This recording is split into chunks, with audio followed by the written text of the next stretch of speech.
Welcome to max భక్తి TV. ఈరోజు మనతో పాటు ఉన్నారు ప్రముఖ ఆధ్యాత్మికవేత్త, astrologer, life coach Hari Raghupriya గారు.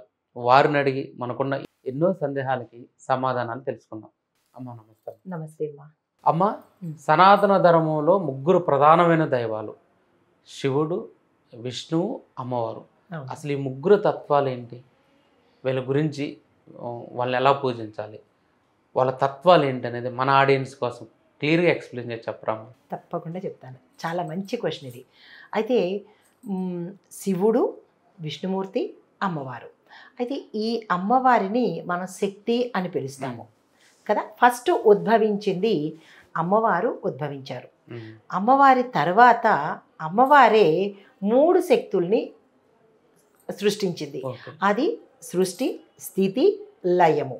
ఆ సృష్టి, స్థితి, లయానికి శివ అని ఒకటి పేరు పెట్టింది. అది లయానికి సంబంధించినది. 5 బీజాక్షరాలు కలిపి ఆ తల్లి శివుడికి పెట్టింది.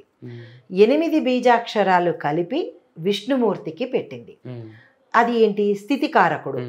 బ్రహ్మను సృష్టించేటప్పుడు ఓం అని మాత్రమే సృష్టించింది. అంటే ఆ, ఉ, మ అనే 3 బీజాక్షరాలు పెట్టి ఆ 3 కలిపి ఓంకారంగా పెట్టి సృష్టిని ప్రారంభించింది.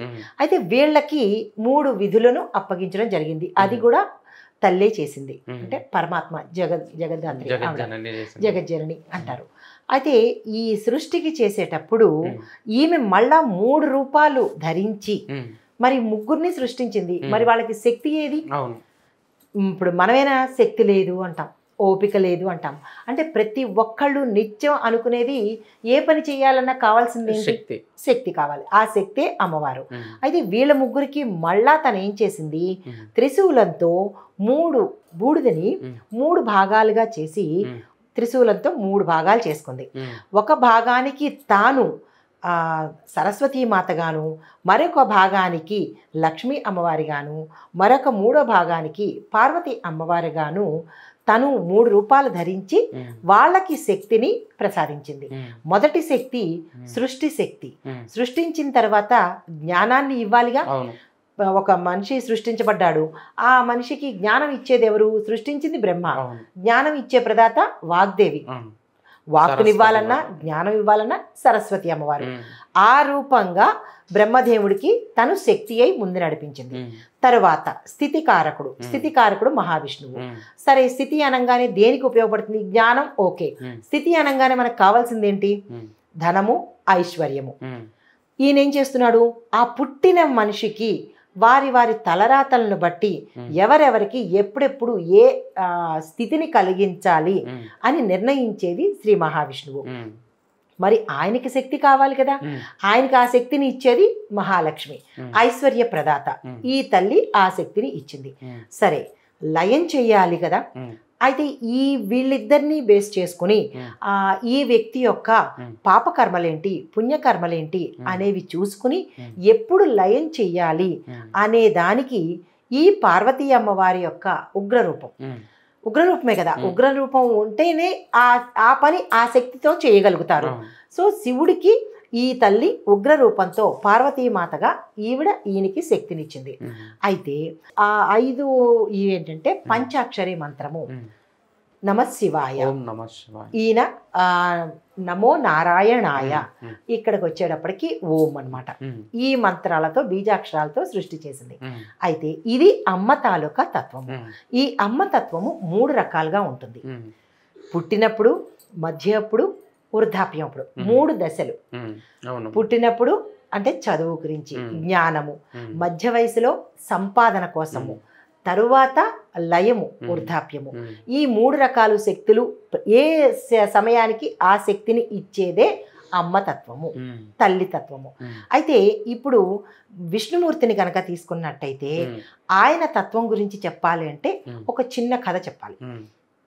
కృష్ణుడు అవతారంలో ద్వారకాలో ఒక ఆమె ఏం చేస్తుందంటే బావిలో నీళ్లు తోడుకుంటూ కృష్ణుడు అటు ఇటు తిరుగుతుంటాడు కదా, కృష్ణ ఒక్కసారి నాకు ఈ బిందె తలకి ఎత్తవా అని అడుగుతుంది.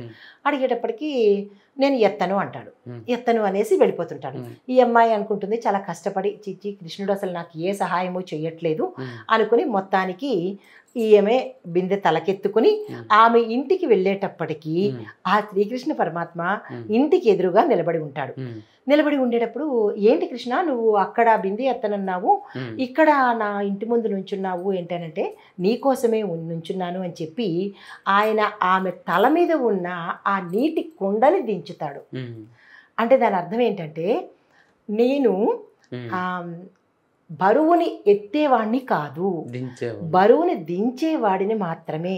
అంటే నేను నా భక్తులకి బరువుని ఇవ్వను, బరువుని దించుతాను, ఇది నా తత్వము అని. ఇందాక నేను అందుకు నిన్ను కాదు అన్నాను, ఇప్పుడు నీ మీద బరువును దించడానికే నేను ముందుకొచ్చాను అని చెప్పి కృష్ణతత్వంలో ఆయన ఒక్క చిన్న కథతో చెప్పాడు.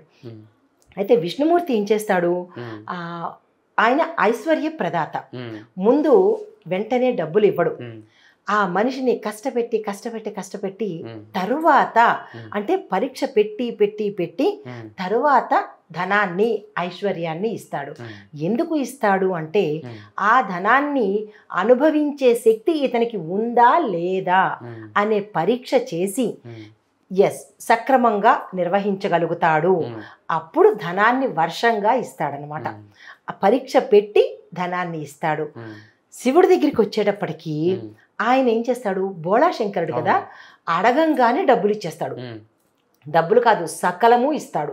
శివ అనే పదంలోనే సకలము చేకూరేది అని ఆ యొక్క మాటకి అంత పవర్. కృష్ణ అంటే కష్టాలను తీరుస్తాడు, దామోదర అంటే బంధాలని తీసేస్తాడు, అమ్మ అంటే అక్కును చేర్చుకుంటుంది. సో ఇప్పుడు శివుడి దగ్గరికి వచ్చేటప్పటికి శివ అనంగానే సకలము ఇచ్చేస్తాడు. ఇచ్చిన తర్వాత ఏం చేస్తాడు, అప్పుడు పరీక్ష పెడతాడు. డబ్బులు ఇచ్చేసిన తర్వాత ఏదైతే అది ఇచ్చాడు, బంధాలు కానీ ఐశ్వర్యం కానీ ఇచ్చిన తర్వాత వీడు ఎలా దాన్ని రియాక్ట్ అవుతాడు అని చూస్తాడు. అంటే అంత డబ్బులు ఉండేటప్పటికీ ఆ వ్యక్తికి ఏమవుతుంది, డబ్బులు కానీ ఐశ్వర్యం కానీ ఏదైనా అనుకోండి, అప్పుడు అతనికి ఉచ్చ నీచం మర్చిపోయి తన గొయ్యి తానే తవ్వుకుంటాడు, పతనమైపోతాడు. అందుకని శివుడు ముందే అనుగ్రహిస్తాడు, ఏ పరీక్షలు పెట్టకుండా. తర్వాత ఇచ్చిన తర్వాత పరీక్షలు పెడతాడు, దాన్ని ఎలా చేస్తాడు అని. అదే విష్ణుమూర్తి పరీక్షలు పెట్టి తర్వాత ఇస్తాడు, దాన్ని ఎలా వినియోగిస్తాడు అని. నిజంగా ఈ రెండు తత్వాలు కూడా చాలా అద్భుతము. అసలు ముందు మనం కోరుకునేవి ఏంటంటే, ఐశ్వర్యం ఇవ్వు అని కాదు. ఐశ్వర్యము అంటే ఒక కరెన్సీయే కాదు, ఆరోగ్యము, సంతోషము, బంధువులు, అంటే పిల్లలు, కుటుంబము, ఆలోచన, ఇవి ఐశ్వర్యాలంటే. ఐశ్వర్యాలు అంటే ఇవన్నమాట. కానీ మన జనం చూసేది ఏంటంటే, డబ్బులు ఉన్నవాడే ఐశ్వర్యవంతుడు అని అనుకుంటారు. ఇది కృష్ణ తత్వము, అంటే విష్ణుతత్వము, శివతత్వము అన్నమాట. చాలా చక్కగా చెప్పారమ్మా. నమస్తే అమ్మా.